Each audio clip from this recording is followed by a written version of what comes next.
this presentation in English, but I want to start with saying how honored I am that that you're inviting me and that I'm allowed to be here. So I arrived Saturday evening. I had a wonderful day yesterday in Sao Paulo. It's a beautiful city. You have a beautiful country. So I really want to start with thanking you for having me here. Thank you so much.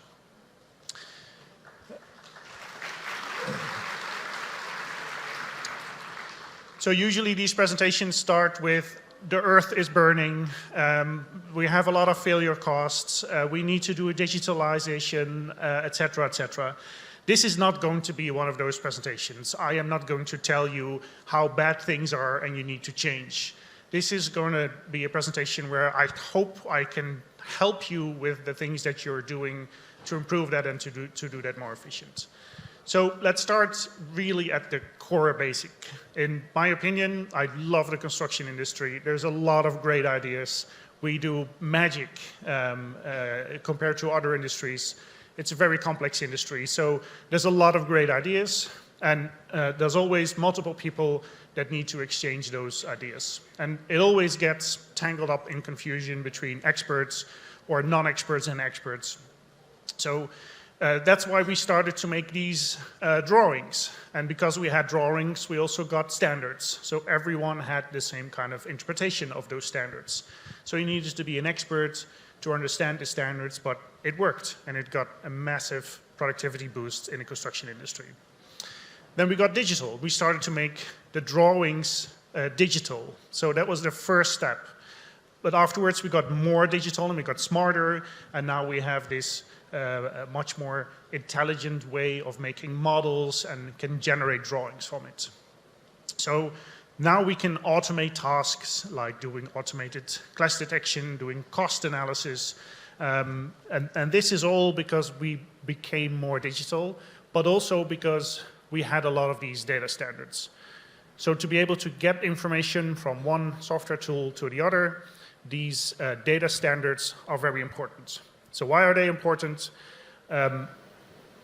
We need to be sure that we talk about the same thing. What is an IFC stair? Are we actually having the same definition of an IFC stair? What are the relations from a stair to other things? What are the minimum amount of properties that they have? Having those definitions clearly defined and being reused industry-wide is extremely important for the productivity. Only when you have those definitions defined, then you can start to do automatic processing of the data. These automatic simulations, automatic cost estimations can only happen because we have the data standards. And only when we do that time and time, over and over again, we can start to learn from the things that we can that we do in the projects. So data standards are extremely important to get this productivity going, just like standards that we had for drawings. But then there's this other thing, because we can have data standards, but I still need to be able to access that data. And there's a lot of different file formats out there. There's a lot of issues with how to process the data. And it's extremely important to be able to get to the data that you need. So this is where open data standards come into play. So why is open so important? An open standard is a standard that is openly, publicly accessible for the audience to view, to have an interpretation on. Why is it so important? Because you need to be able to open a file. That's kind of the first thing. Instead of having these weird things on your screen, you need to be able to open it and be able to process the data.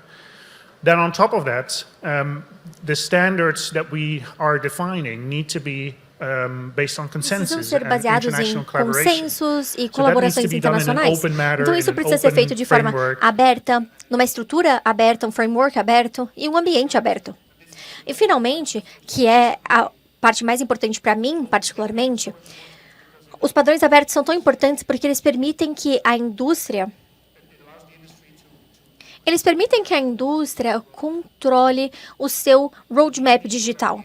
Nós precisamos garantir que nós não vamos ser bloqueados em um único formato de dados, um único padrão de dados, e aí torcer que daqui a 10 anos a gente ainda consiga acessar aqueles dados. Ou criar um fluxo de trabalho baseado em um ou dois softwares E aí, quando eles aumentarem o preço e a gente quiser passar para outro depois de um tempo, a gente não consegue, porque a gente está bloqueado por essas limitações. Então, garantindo que você tem controle do seu destino digital e não ficando preso em um processo. Essa é a importância extrema que eu vejo nessa parte aberta dos padrões abertos. E é isso que nós chamamos na Building Smart International de Open BIM. Então, BIM aberto. Então, não é só compartilhar os seus dados com todo mundo, né? Compartilhar todos os seus dados com todo mundo. Você pode ter privacidade, mas o fato que as pessoas que você compartilha os dados podem controlar os seus destinos digitais. Essa é a parte mais importante do que nós chamamos de Open BIM. Então, quando você olha o nosso padrão de dados, né, o Industry Foundation Classes, o IFC, é aí que você vê esses aspectos. Então, ele é versionado, você consegue olhar as versões anteriores do IFC desde os anos 90. Você pode ver que é baseado num esforço colaborativo.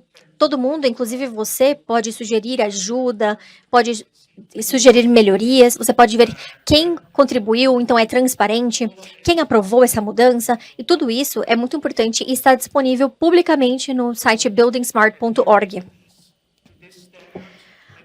E aqui, ter essa aderência ao padrão faz com que seja possível para que todos tenham o mesmo nível, partam do mesmo ponto, para que todos possam escolher a forma que querem se comunicar e se conectar em um projeto. Então, quando você olha, por exemplo, o IFC STAIR, esse é só um exemplo. Essa é a definição que você vai encontrar no IFC de um STAIR. Então, tem as relações com outras coisas, tem as definições, tem muitas propriedades, definições claras de como você deve definir a geometria. É incrível. É complexo demais até. E o engraçado, a parte boa, é que os usuários finais não têm que se importar com isso, porque isso é o que os fornecedores de software estão implementando e você só precisa exportar como IFC e deve funcionar. As licenças do IFC também são muito importantes. Estão sendo publicadas com vários itens e, basicamente, ele diz que você pode fazer o que você quiser com esse padrão, menos mudá-lo. Então, você pode implementar em software sem ter que pagar nada, você pode ler sem ter que pagar nada. Então, de fato, é muito acessível abertamente para todos, mas tem que ser um padrão. Então, ele não pode ser modificado, você não pode desviar dele. Então, a licença de publicação aqui é você pode fazer o que você quiser, usar para o que você quiser, se você não mudar. Se você quiser fazer alguma mudança, você pode fazer isso. É um ambiente aberto e colaborativo. Você pode entrar na Building Smart, no capítulo local, cria um projeto, cria um consenso internacional e a gente cria uma nova versão. Qual o tamanho do IFC? Eu te mostrei o exemplo ali da escada, né, o STAIR, mas nós temos mais ou menos 900 entidades, como a escada, tem mais ou menos 400 tipos, 2.500 propriedades normalizadas. É enorme, de fato, é enorme. É quase grande demais, eu diria. Mas aí tem a pergunta, será que é grande o suficiente? Porque quando eu busco, por exemplo, alguma entidade ou propriedade do Brasil, eu não encontro nada. Não veio nenhuma resposta. Então, qual tamanho deveria ter? A gente deveria sempre expandir e estender o IFC até ter tudo? Ou a gente deveria manter a base, a fundação e conseguir fazer anexos ou emendas? E, finalmente, é a resposta que nós estamos tentando buscar. Estamos tentando ter uma abordagem com mais camadas, vai ser uma parte mais técnica agora, mas nós temos um produto IFC, por exemplo, que pode ser qualquer coisa, e aí nós temos um tipo específico, que seria um STAIR, e nós temos um STAIR específico, que seria, por exemplo, aqui nesse caso, uma escadaria industrial, e aí uma escadaria industrial específica de uma empresa. Então, a gente vai sempre diminuindo, né, chegando mais perto. Então, nem todas as escadas precisam ser parte do IFC. Então, nós temos um padrão da parte mais base do IFC. Então, como é que você faz a estrutura espacial de uma escada, a geometria, os materiais. Depois, temos os elementos compartilhados, como num produto IFC. Depois, temos alguns domínios diferentes, alguns módulos para arquitetura, infraestrutura, MEP, facilidade de gerenciamento, operações. Isso também é parte do IFC, mas ainda não é suficiente para cobrir a indústria total. Então, em cima disso, nós temos ainda outras classificações e a oportunidade de colocar mais detalhes. Então, no exemplo da esquerda, que você vê aqui o produto do produto e a escada ainda são parte de IFC.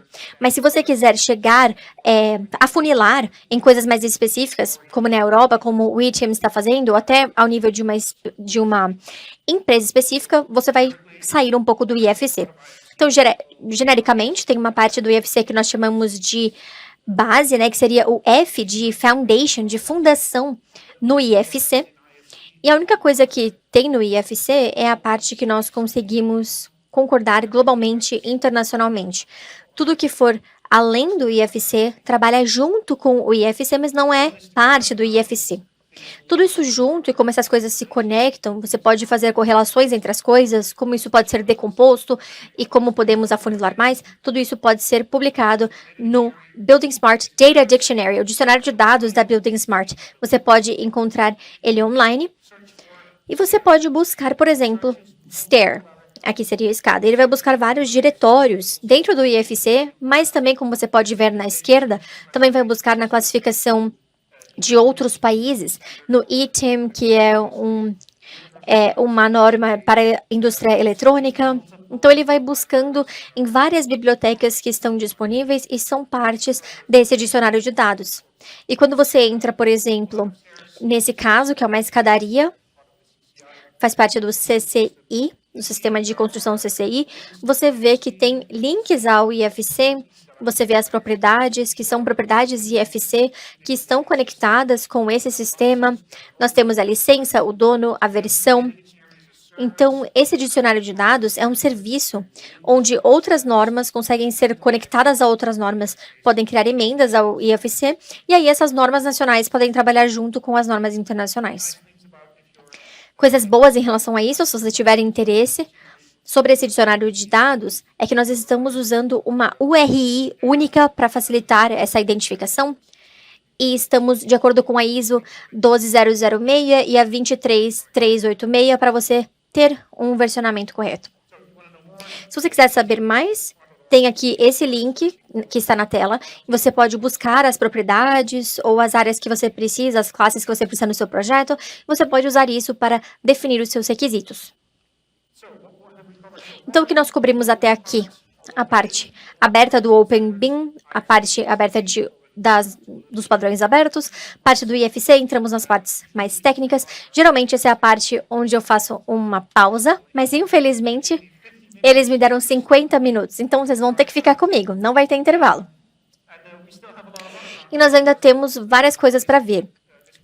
Então, essa apresentação foi chamada, né, IDS e BSDD, então a gente também vai cobrir o IDS e as certificações e APIs. Então, quando nós olhamos o processo simplificado, que é bem genérico para qualquer projeto, geralmente um projeto começa com a definição dos requisitos, então qual informação você precisa. Depois, outra pessoa geralmente produz esse dado. Você espera que tenha a informação que você precisa nesse dado. Depois, você vai verificar se esses dados têm a informação que você precisa. E depois, você vai entregar. Então, você vai entregar, né, os resultados da sua verificação ou os dados em si para outra área. Então, essa é a parte de compartilhamento. Então, a parte de requisitos sempre é um pouquinho mais difícil. Porque vocês sabem como fazer requisitos, né? Então, você pede a LOD 350, ou tem que ser IFC, ou tem que ser OpenBIM, ou até de uma forma mais simplificada, eu preciso dessa escada. Mas isso não é uma forma boa de fazer isso. Eu acho que a maioria de vocês já deve saber. Tem alguns governos que ainda acham que é suficiente pedir só IFC, e aí tudo vai magicamente se alinhar, mas não, você precisa ser mais específico. Então, por exemplo, eu preciso de um modelo BIM, ele precisa ter pelo menos uma escadaria, e todas as escadas ali tem que ter uma propriedade que seria o número de degraus, e o valor desse número de degraus precisa ser pelo menos 1. Isso é um exemplo bem simples de requisito que pode ser genérico para qualquer projeto.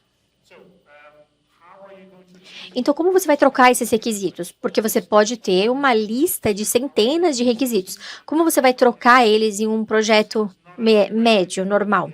Isso não é uma pegadinha, tá? Vocês sabem a resposta. Obviamente é o Excel, tá? Porque é assim, né, que todo mundo faz uma lista de requisitos do que eles precisam. Não, não é.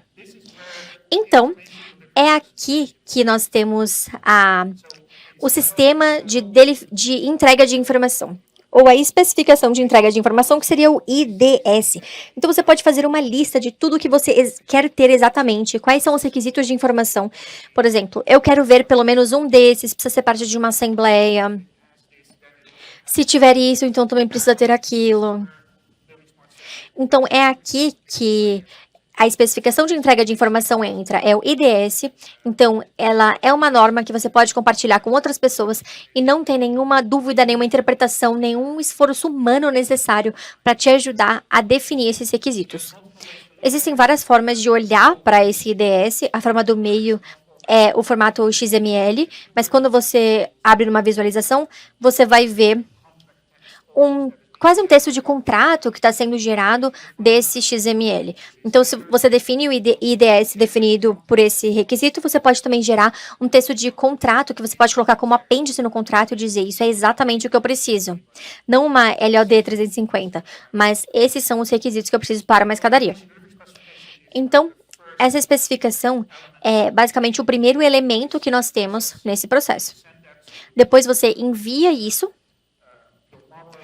para o seu modelador, e o modelador geralmente te dá um modelo em IFC. IFC, como eu já disse, já é muito comum. Qualquer tipo de ferramenta de modelagem hoje em dia exporta para IFC. Se você ainda tem pessoas que dizem que IFC não funciona, não conseguem exportar, isso geralmente diz mais sobre a pessoa do que o software. Então, eu sei que é meio ousado dizer isso, mas não deveria ser um problema hoje em dia de ter um IFC de boa qualidade do software. Esse problema existia 10 anos atrás e nós já cobrimos isso. E eu sei que aqui no Brasil tem competência e qualidade nas pessoas que estão trabalhando para fazer isso. Então, você tem o documento com os requisitos, como um arquivo IDS. Você recebe um arquivo IFC. Então, como você verifica se os requisitos ou se a informação que você pediu está de fato nesse arquivo IFC? Então, eu tenho que falar sobre isso primeiro. Na verdade, essa é a base da minha apresentação, eu quase esqueci. No IDS, então, na especificação de entrega de informação, você pode fazer referência às coisas que foram publicadas no dicionário de dados. Então, como eu disse, antes tem uma forma de definir uma escada, né? Então, ela é ligada à propriedade do IFC, tem referência a outras normas. E se você usar isso no seu IDS, nos seus requisitos, você pode dizer, eu quero ter uma escadaria e sempre precisa ter esse dia de classificação. Se você quiser saber mais sobre essa classificação, aqui está um link, você pode entrar na base de dados, você pode ver quem é o dono, qual é a versão, etc. E a mesma coisa acontece com o IFC. Você pode adicionar uma escadaria no IFC e você pode falar, essa escadaria está naquela especificação, que está com esse código, que estou usando essas propriedades, que de acordo com aquelas normas precisam ser sempre ligadas a essa escadaria. Então, tanto o IDS quanto o IFC podem ter referências ou correlações com o dicionário de dados, o BSDD. E aí que é importante, você faz essa correlação entre os seus projetos e seus itens. Então, eu posso dar um IDS para qualquer pessoa, para qualquer terceiro, eu vou dizer, eu preciso de uma escadaria, mas precisa ser esse tipo de escadaria, precisa ter essas propriedades, mas tem que ser essas propriedades que estão publicadas aqui. Se você quiser entender melhor essas propriedades, você pode olhar ali, você vai ter mais explicações e mais exemplos. E a mesma coisa acontece com o IFC. Como eu disse, esse é o ponto-chave da minha apresentação. Então, se você quiser lembrar qualquer coisa da minha apresentação, é isso aqui, esse triângulo entre IDS, IFC e o BSDD. Os requisitos que podem ser referenciados ao dicionário de dados e a entrega de dados com o IFC, que também tem correlação com o dicionário de dados. Então, agora a gente vai verificar, etapa de verificação. Vamos verificar os dados IFC e vamos ver os requisitos, mas também vamos fazer detecção de classe, né? Todo mundo faz isso hoje em dia. E nós vamos fazer análise de design e vamos descobrir que a porta é pequena demais. A segunda porta da esquerda, no terceiro andar, aquela vermelha. Todo mundo sabe qual é, né? Não. Então, como é que a gente vai trocar isso? A gente vai usar o e-mail, né? É como se fosse o Excel. Então, você vai mandar por e-mail, que é a porta XYZ. Não, de novo, errado. É aqui que nós temos o BCF. Então, é um formato de colaboração BIM. Então, ao invés de mandar um WhatsApp, um e-mail ou qualquer que seja a comunicação, o BCF te força a estruturar uma mensagem. Então, como você está vendo o exemplo na esquerda, essa é uma foto do meu problema. Essa é a porta que está equivocada. Essa é a pessoa que está designada para resolver. Essa é a data. Esse é o ângulo onde você pode ver melhor esse problema. E, novamente, assim como com o IDS, é uma estrutura XML, mas geralmente, como ser humano, você só veria a representação ali em formato de software mesmo.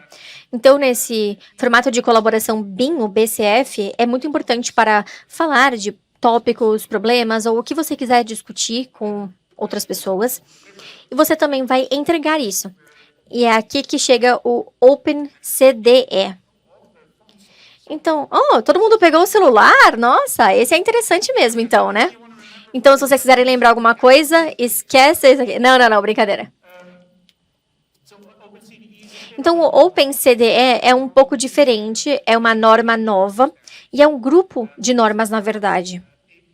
Então, isso está relacionado à normatização de APIs e interface. Então, quando você quer compartilhar alguma coisa, compartilhar um arquivo IFC com um CDE, ou os tópicos de um BCF com outra pessoa, o OpenCDE é uma família de normas que normatiza as interfaces. Então, a parte mais importante, o tópico mais importante que nós temos aqui é um usuário que tem uma aplicação cliente, como eu acho que a apresentação antes dessa foi Cerebre e Catenda. Eu espero que vocês tenham assistido, foi bem interessante. Então, vamos dizer que eu estou usando o Celebre, eu quero ter a versão mais atual. Então, eu conecto ao CDE da Catena e eu pego a versão mais atual do projeto. O IFC está sendo enviado. Então, a Celebre faz a verificação de qualidade. Nós geramos uma lista de temas BCF e isso volta para o mesmo CDE, outro CDE, sem o usuário ter que fazer login ou entrar no sistema, fazer o login, baixar o arquivo e etc. Então, é todo um fluxo sem atrito graças a essa normatização de APIs. É uma norma nova, ainda bem enxuta, bem eficiente, mas nós vemos muita adesão nos próximos anos. Então, a combinação dessas 4 normas, a especificação de entrega de informação IDS para pedir informação, a IFC, Industry Foundation Classes, para definir a estrutura de dados, então, a colaboração, o formato de colaboração BIM, que é o BCF, para fazer trocas, e o compartilhamento com o OpenCDE. Então, isso que nós chamamos de BIM, não é só o padrão de dados, não é só você ter uma definição padrão aberto do que você troca, mas, na realidade, é essa interatividade entre várias normas que nós colocamos, né, esse nome de OpenBIM. Falando dessa marca de OpenBIM, nós temos os prêmios OpenBIM anuais. Então, nós pedimos à indústria que enviem seus projetos, expliquem como eles usaram o OpenBIM, quais foram os benefícios que eles tiveram, qual foi o valor adicionado que eles tiveram nos seus projetos. E é como eu falei, quase que um festival, na verdade, que nós temos durante o Fall Summit, que é em Oslo esse ano. E o prazo para vocês fazerem as submissões, eu acho que é na semana que vem, no dia 31 de maio. Eu já vi vários projetos muito bons no Brasil. Eu sei que uma semana é pouco tempo, mas, por favor, considerem submeter os seus projetos. Esse ano, eu não podia falar isso, mas nós temos poucas submissões, viu? Então, vocês têm uma chance maior. Vou só colocar aqui e deixar no ar. Então, os prêmios OpenBIM, geralmente isso é bem legal, porque as pessoas que estão em alto nível, como vocês fazem no Brasil, não conhecem o fato de que estão trabalhando num alto nível. Então, eles ficam assim, não, a gente não vai ganhar, não vamos nem participar do prêmio, mas vocês estão fazendo projetos incríveis. Então, não hesitem, por favor, façam a submissão do projeto de vocês. E o legal sobre esses prêmios é também que todos, né, os finalistas também vão ser publicados ali no nosso site. Então, quando você entrar no nosso site, você pode ver os finalistas dos anos passados e tem projetos incríveis ali. Então, se você quiser se inspirar no valor adicionado do Open BIM e a eficiência que ele pode levar para a sua indústria, dê uma olhada no nosso site, nos finalistas dos anos anteriores. Além desse guarda-chuva de Open BIM e as normas que nós temos, tem ainda mais, infelizmente. Como eu disse, ainda falta 20 minutos aqui pelo meu computador. O serviço de validação é algo novo que nós temos agora. Então, você pode subir o seu arquivo IFC e ele vai te dar um insight se o seu arquivo IFC está válido de acordo com a norma ou não. Então, esse serviço é muito bom, foi muito pedido, tanto do lado dos fornecedores de software quanto dos usuários, porque tem sempre a situação que você tem um arquivo IFC, você quer abrir, tem um erro, mas quem é o culpado? O arquivo está errado ou o software não está implementando ou não está atendendo esse padrão corretamente? Tem debates enormes e, finalmente, ninguém tem benefício com esse jogo de culpa. Então, nós temos o serviço de validação que realmente analisa o seu arquivo IFC em detalhe. E você recebe o resultado, então, para dizer se o seu arquivo está correto ou esses são os erros e é aqui que você pode melhorar. O serviço de validação também vai ser uma parte-chave de uma nova certificação de software que foi criada. Eu poderia falar mais 50 minutos sobre isso em outro momento, porque vocês sabem que eu amo o Brasil, né? Eu quero ser convidado para o ano que vem também. Então, o serviço de validação tem um futuro incrível. Nós temos também esse sistema de gerenciamento IFC, como eu mostrei antes. Então, o IFC é um esforço colaborativo de um mercado global que se junta e tenta criar consenso e gerar novas versões. Então, todo esse sistema agora é totalmente transparente. Todas as sugestões você consegue discutir publicamente. Todas as decisões são arquivadas publicamente, você pode sempre voltar no tempo. Então, é uma parte chave do desenvolvimento do padrão aberto. Nós temos a parte de traduções. Então, quando você entrar aqui, você pode ver que tem vários termos em inglês do que significa tudo isso, o que significa das escadas, o número de degraus, e não tem muita tradução para isso. Então, eu te convido a fazer isso. Novamente, é um sistema muito colaborativo, muito aberto, então você pode sugerir traduções, é um sistema de crowdsourcing, e um time de experts vai revisar e aprovar. E é assim que você consegue colaborar com esse processo em relação às traduções dos termos IFC para português. E, finalmente, nós temos o ucm.buildingsmart.org, e aqui, quando você encontra ouro, você pode compartilhar. Então, aqui tem muitos casos de uso de pessoas que compartilham casos específicos de como fazer, não sei, concreto, como fazer uma análise numa região específica.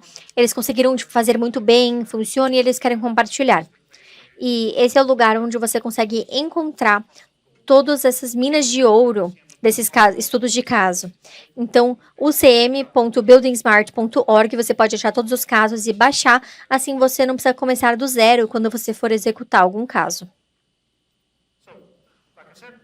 Como eu disse, nós cobrimos bastante coisa. A única coisa que está faltando agora é a parte de certificação. Então, nós cobrimos a maior parte das normas, mas a certificação é, claro, muito importante, um tema muito importante. Então, nós temos um programa de compliance, que é liderado pela Celine Bent. Eu tenho certeza que ela também adoraria ser convidada para o Brasil.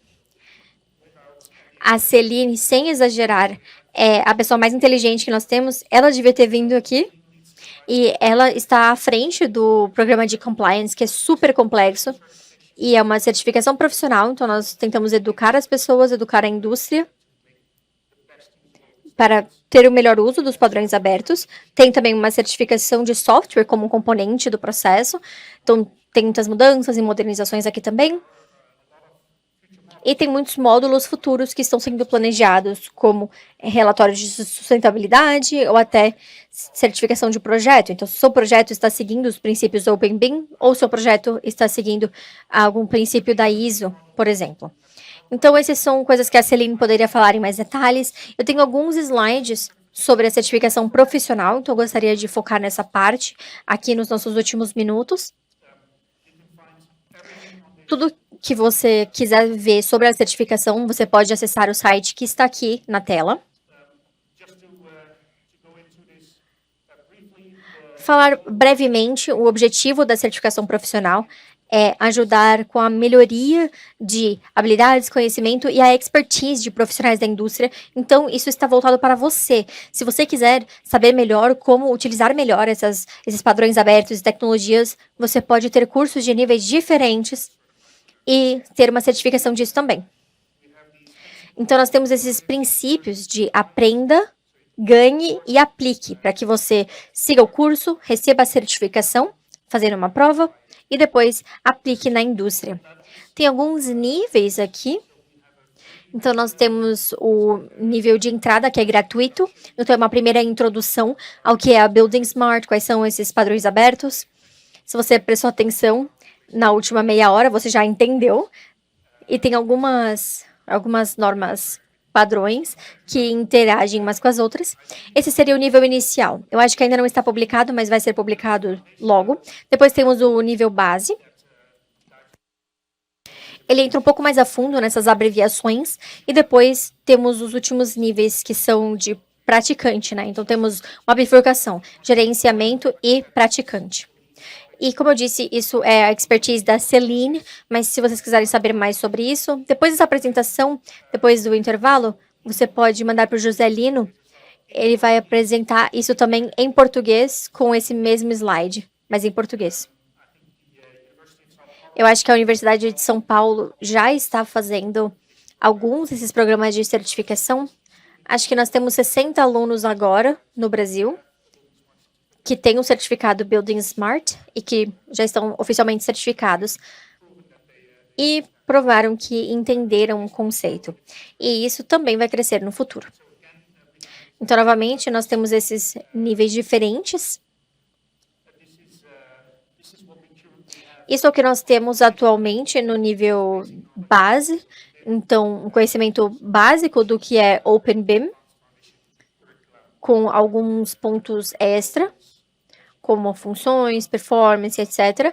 E em cima nós temos essa parte de aprendizado aplicado e expertise prática que está sendo desenvolvida nos capítulos locais também. Então, o status é que nós temos 18 capítulos operacionais e mais 5 capítulos em desenvolvimento. Tem um capítulo do Brasil em desenvolvimento. Se você quiser conhecer mais sobre isso, esteja aqui amanhã às 9 da manhã. Temos 18 mil pessoas qualificadas, 160 provedores de treinamento, e esse curso está disponível em 12 idiomas. E, como vocês sabem, esse é um número crescente de pessoas, traduções e as pessoas qualificadas. Esse é o mapa atual do que está sendo coberto pelo programa de certificação, mas, como eu disse, tem várias notícias que vão vir no Brasil. O programa de certificação consiste de 6 módulos. Os primeiros 5 são módulos internacionais. Então, o que a BIM vai trazer de benefícios, os processos, aplicações a ISO 19650. Aplicar esses processos na sua organização, essas abreviações que nós falamos. E depois tem um módulo opcional para localização para o seu capítulo local. Então, você pode ver que tem vários objetivos de aprendizado para cada um desses. Então, não é um curso online numa sexta-tarde. É um curso sério.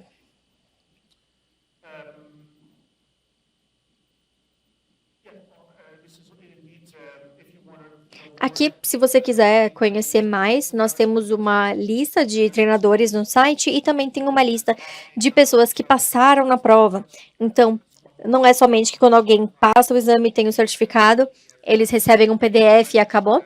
Não, nós vamos registrar eles no registro internacional, porque se alguém diz que passou na prova, você pode verificar no nosso registro internacional. Então, aqui tem o link em cima, você pode ver o capítulo austríaco, que tem a lista completa de todos que já passaram na prova. Um bom exemplo é a Building Smart Estados Unidos. Nos Estados Unidos, Nos Estados Unidos, eles estão fazendo uma parceria com BI. E eles também fazem a certificação para Hong Kong. Então, quando você vai ali no site deles, você pode fazer o cadastro no capítulo dos Estados Unidos ou no capítulo de Hong Kong, seguir todos os módulos e ter a certificação. Building Smart Itália é outro exemplo. Aqui ele combina o currículo internacional com funções diferentes para você ter a certificação de coordenador, especialista ou gerente de BIM. Então é uma forma muito legal de fazer isso.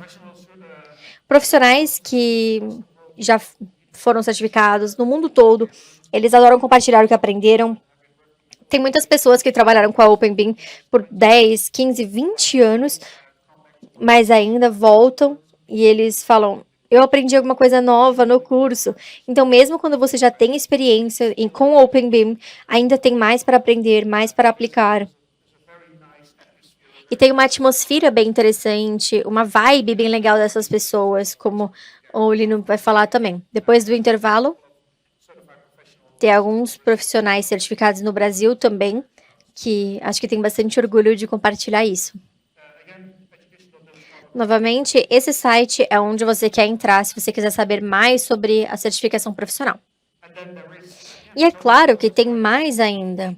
Então, foram 50 minutos para aqui, e foram 40 minutos falando, e 10 minutos de perguntas, e 40 minutos falando, parece muito. E olhando a cara de alguns de vocês, foi suficiente, né? Mas, na verdade, tem muito mais que eu poderia falar. Eu posso explicar que nós somos organização internacional, temos capítulos locais, como eles funcionam, a nossa comunidade engajada e que ajuda os membros, pessoas que são parte da Building Smart International, da organização como um todo. Você também pode ser membro do capítulo local, uma comunidade muito engajadora. Temos eventos muito legais. Temos os summits 2 vezes por ano. Também temos eventos de tecnologia mais nerd, que eu adoro. Nós estamos organizados em domínios. Então, seriam o que nós chamávamos de salas antes. Agora nós temos domínios diferentes. Então, aeroportos, elétrica, construção. E os experts se juntam para achar consensos, aprender juntos, entender como eles podem ter mais eficiência. Então, eu adoraria falar mais sobre isso. Como eu disse, amanhã, 9 horas, aqui nesse mesmo lugar, nós vamos ter uma discussão com a Building Smart Brasil. Então, vocês fiquem à vontade para participar, por favor. Então, novamente, vocês foram muito acolhedores, eu já me sinto em casa aqui no Brasil. Então, por favor, fiquem à vontade para fazer perguntas. Entrem na sessão de amanhã, às 9 horas, aqui. Enviem um e-mail, mandem um WhatsApp para mim. Foi um prazer estar aqui com vocês. Muito obrigada.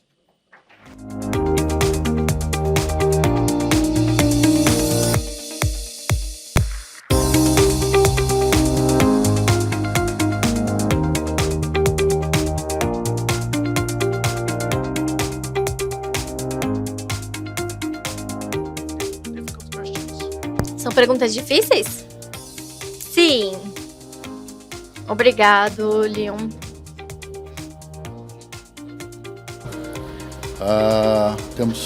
We have some questions. Temos algumas The perguntas, first one sim. is, A primeira pergunta é: does Building Smart is planning a Building Smart planeja incluir entities related algumas entidades relacionadas a trabalhos da indústria, como plantas, na that's a IFC? really good question. Actually, this É uma is a boa question I get pergunta. every Essa é uma pergunta que eu recebo toda vez, na verdade. Se a gente também vai ver o objeto X no IFC, né? Então, nós tínhamos um projeto, um processo, né, que você tinha que passar por grandes estruturas de governança para ter uma nova versão de IFC e demorava anos para desenvolver e mais 5 anos para o fornecedor conseguir atender. Mas, na verdade, nós decidimos ter um processo, uma estratégia mais ágil, então deixamos que as pessoas publiquem isso no dicionário de dados. Então, se você quiser estender ou criar uma emenda ao IFC com algum componente da indústria, você pode publicar isso no dicionário de dados Vamos dizer que pode ser uma especialização de um projeto e ele funciona out of the box para qualquer versão do IFC que já existe. Então, a estratégia atual é, se você quiser adicionar mais, coloque primeiro no dicionário de dados e quando ele começar a ser utilizado, então tem prova suficiente para ser incorporado ao IFC. Entendi, ótimo. O segundo... Vamos lá, segunda pergunta. Tem algum suporte para projetos 2D ou documentação de projetos 2D dentro do IFC? Por exemplo, eles querem abrir um arquivo IFC e ver uma planta com 2D, por exemplo, com dimensões? A resposta curta é sim. A resposta mais longa é onde encontrar isso, e isso é um pouco mais complicado. Então, nós temos uma base de conhecimento que você pode encontrar no nosso site, mas isso é limitado.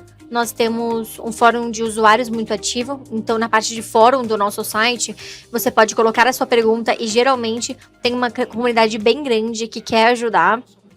Mas também nós temos muitos capítulos locais, fornecedores de software que trazem manuais e diretrizes. Então, se você tiver alguma dúvida, geralmente uma busca no Google vai te ajudar e vai te dar também um direcionamento. Mas, novamente, os fóruns estão lá para te ajudar. Tem uma comunidade bem engajadora para ajudar as pessoas com esses problemas.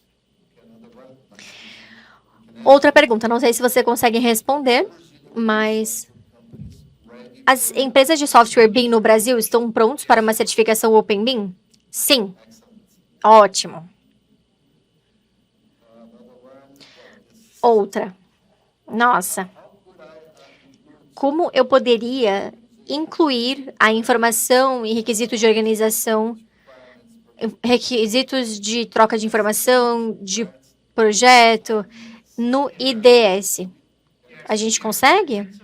Sim. Em princípio, todos esses tipos de requisitos diferentes, a ISO diferencia bem os tipos de requisitos, mas a princípio são todos requisitos de informação que você pode publicar no IDS. Você pode escrever o XML por conta própria, mas tem muitas ferramentas de software que podem te ajudar com isso. Então, nós temos algumas ferramentas como o Plannerly, que é bem popular nos Estados Unidos. Temos o Code Builder, que a Code Link tem uma comunicação também. E tem também uma planilha do Excel com scripts para você exportar do Excel para um XML e IDS. Então, tem várias ferramentas, cada vez mais, que vão ajudar a exportar os seus requisitos em IDS. Então, novamente, a lista é tão dinâmica e cresce praticamente a cada semana que se você tiver alguma pergunta, você pode me mandar um e-mail, um WhatsApp, que eu ajudo baseado nos casos específicos. Tem uma outra pergunta que é bem importante, do João Gaspar. É possível incluir a classificação brasileira de normas no BSDD? Como a gente pode fazer isso? Sim, é possível. A forma mais fácil de fazer isso é nos enviar um e-mail. Então, na verdade, tem várias formas de fazer isso e estamos sempre abertos a fazer isso e ajudar com isso. Temos o Arthur Tomzak, que é nosso gerente de produtos. Se eu quero alguma coisa, eu ligo para ele, eu mando e-mail para ele. Então, eu diria que vocês podem fazer o mesmo. Sim, vocês podem fazer isso, porque ele sempre coloca no BSDD. Nós temos um e-mail de suporte, envie um e-mail ali. Não precisa escrever cada termo e código individualmente, né? Não. Temos várias formas de importar Excel. Então, existem várias ferramentas e scripts que nós podemos usar. Então, sim, nós podemos ajudar com isso. Essas não foram muito difíceis. Eu achei que ia ter pior.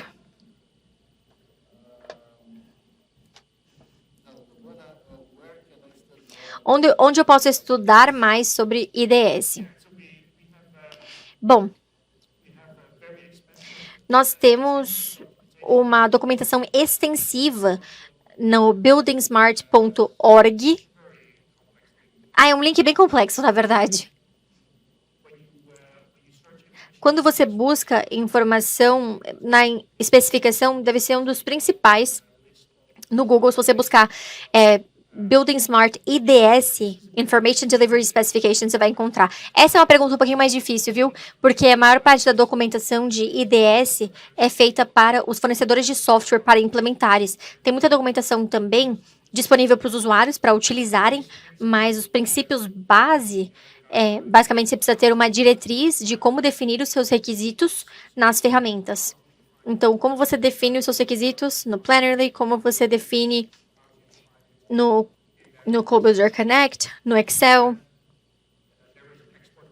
E tem um botão de exportar, que pode exportar para o IDS. Então, quando você pensa em relação a definir esses requisitos, você precisa pensar o que eu preciso, como eu posso ser o mais específico possível, qual ferramenta eu posso usar para isso, e no final, isso deveria ser só uma exportação para o IDS. Isso deveria ser um caso, então, é um mercado que está crescendo. Então, se você quiser usar normas diferentes, novamente, eu posso ajudar com isso. E tem muita documentação sobre isso. Mas sim, se você seleciona uma ferramenta de software que pode definir esses requisitos, a melhor forma é você usar essa ferramenta para ter o IDS. Eu tenho uma pergunta minha. Qual é a timeline para a liberação, digamos assim, da última versão do IDS? Na verdade, ela está sendo votada agora. A votação fecha na próxima sexta, se eu não me engano, dia 26 de maio. E pelo que estamos vendo agora, vai ser uma votação positiva. Tem alguns candidatos que estão passando para a parte de validação de software, onde as ferramentas de software provam que isso pode ser implementado, e depois temos outra rodada de votação até chegar no final. Eu espero que seja uma norma finalizada até o final do ano, mas o que nós temos agora, eu acho que nós chamamos de versão 0.9.4. Essa será a versão 1.0. Talvez tenha mais alguma explicação que eu possa dar, mas você não precisa esperar para ter uma versão final do IDS com a votação, porque o conteúdo vai ser exatamente o mesmo que é hoje. É só um processo formal, mas não vai ter nenhuma mudança nos próximos meses. Então, se você quiser utilizar, não tem motivo para esperar. Pode começar a usar agora mesmo. Mais alguma pergunta? Temos 3 minutos ainda.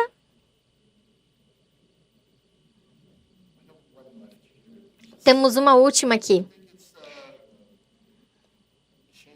Você acha que é essencial para um expert em BIM ser fluente em inglês?